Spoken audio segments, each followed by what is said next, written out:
Paz e graça, meus amados irmãos, olha nós aqui, graças a Deus. Saudar os irmãos com a graça e a paz do Senhor e agradecer a Deus por mais essa noite. Hoje está eu, minha digníssima esposa.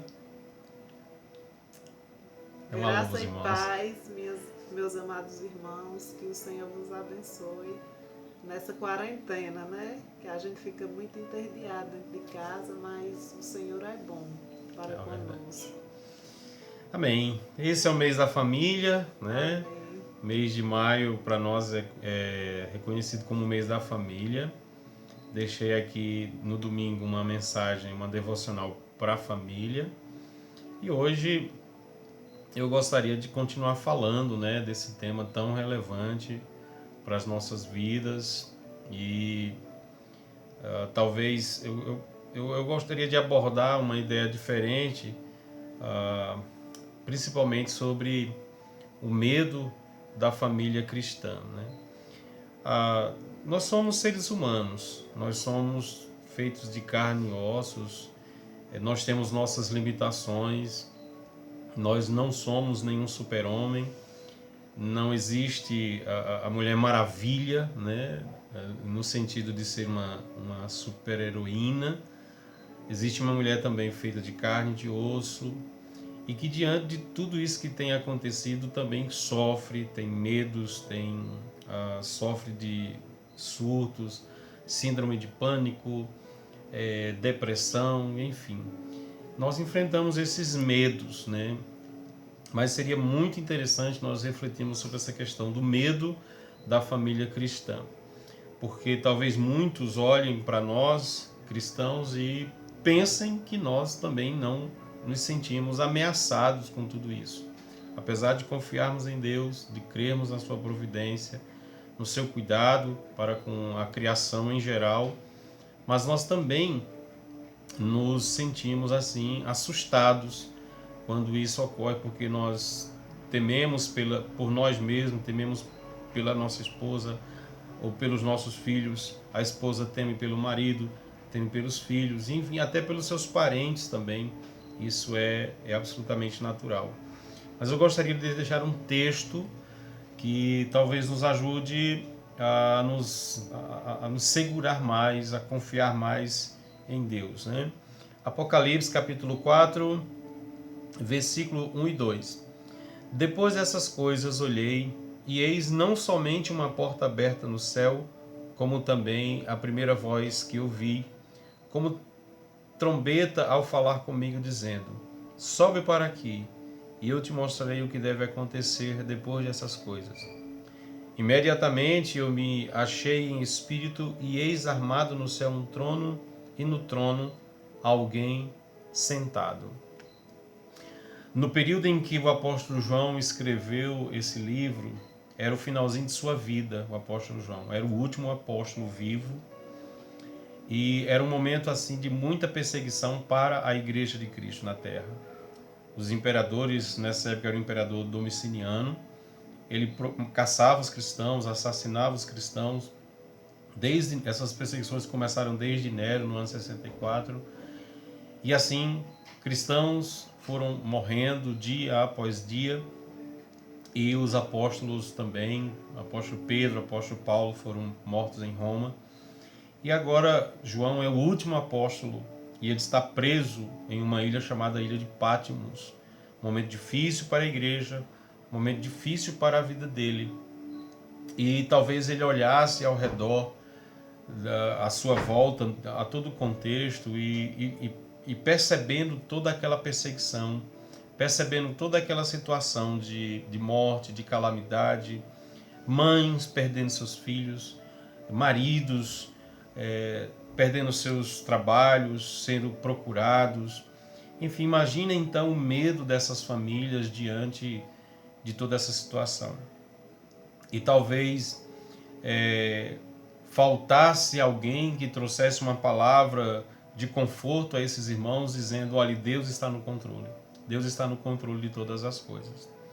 Então Deus traz a revelação do Apocalipse para João na ilha de Patmos. E ele contempla, dentre tantas coisas, essa revelação já é no capítulo 4, ele viu o próprio Senhor Jesus Cristo e escreveu cartas às 7 igrejas da Ásia Menor. E aqui nessa visão, ele diz que uma voz chama para ele, pede para ele subir, né? Deixar a terra e contemplar o céu. Então é muito interessante o que acontece no versículo de número 1, porque a voz chama João para subir e para contemplar o trono de Deus na eternidade. Talvez a gente veja essa terra, tudo fugindo do controle, corrupção, criminalidade, mortes de todos os níveis que você possa imaginar, criminalidade, injustiças. E talvez você pense também, onde está Deus nessa hora? Onde está Deus nesse momento em que filhos são assassinados, existem uma série de maldades nesse mundo que assusta, que causa medo mesmo a qualquer ser humano. Mas aí a voz pede para que a gente contemple o céu, né? O céu como sendo o lugar do domínio de Deus, o lugar do domínio absoluto de Deus. E é interessante que essa voz, quando chama ele se encontra em espírito e ele percebe que tem armado no céu um trono. É isso que diz no verso 2. E no trono tem alguém sentado.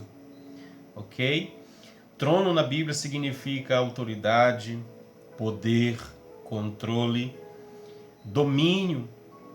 Porque era assim que era do trono que os imperadores reinavam, dominavam, mandavam. E é também do trono de Deus que ele coordena todas as coisas. É do trono de Deus que ele domina sobre tudo e todos. Portanto, nesse momento de crise, de pandemia, de susto, de medo, nós precisamos olhar para o trono de Deus. E lembrar que no trono de Deus, Deus continua sentado em seu santo trono. E de lá ele reina. Ele reina de forma absoluta. Não pensemos que isso está fora do controle de Deus, porque não está. Deus governa a criação através dos seus decretos. E esses decretos são incompreensíveis para nós, seres humanos. Não podemos entendê-los na sua perfeição, na sua totalidade. Mas nós, como seres humanos, devemos aceitar isso da parte de Deus. Então, para você, meus irmãos, da família presbiteriana da Igreja de Morilândia, famílias que o medo, o surto, acalme-se, como diz o Salmo 46, aquietai-vos e sabei que eu sou Deus, sou exaltado sobre a terra. O nosso Deus, ele continua no seu trono, é ele que está assentado no trono. Não devemos pensar que os governantes, o prefeito, o deputado, o presidente, as organizações mundiais a nível de saúde, de segurança, enfim. Nós não podemos pensar que são estes que estão no domínio, porque não são. É o nosso Deus que coordena todas as coisas. E nós devemos descansar nele. Amém? Vamos descansar como família de Deus, como família do Senhor. Nós vamos descansar em Deus. Nós vamos sossegar em Deus. Tá bom? A minha esposa vai orar agora, entregando as famílias nas mãos de Deus. E eu espero que os irmãos, ao assistir esse vídeo, também possam orar conosco. Amém. Amém. Senhor Deus, ó Pai amado, nesse momento se colocamos diante, Senhor, da Tua santa presença, ó Pai. Queremos Te pedir, Senhor Deus, a Tua bênção sobre a vida de cada uma das famílias, ó Pai. Que o Senhor possa visitar, Senhor Deus, cada família nesse momento, ó Pai. Que o Senhor também possa derramar da Tua bênção, Senhor Deus, e que o Senhor possa ter misericórdia de nós, ó Pai, porque somos pecadores, ó Pai, porque sabemos, ó Deus, que sem o Senhor não somos absolutamente nada, ó Amém, Deus. Jesus. Queremos também Te pedir a Tua intervenção, Senhor Deus, sobre essa doença, Senhor. Que o Senhor use, Pai amado, os cientistas, ó Pai, e que possam produzir a vacina, ó Pai. Queremos entregar em Tuas santas mãos. Que o Senhor fique conosco nessa noite, ó Pai. Que o Senhor nos guarde, nos proteja, ó Deus, e nos livre de todo mal. Obrigado por esse momento. Abençoa, Pai amado, cada irmã, cada lar nessa noite. Em nome do Teu Filho amado Jesus Cristo, queremos Te agradecer por tudo. Amém. Amém e amém. Abraços.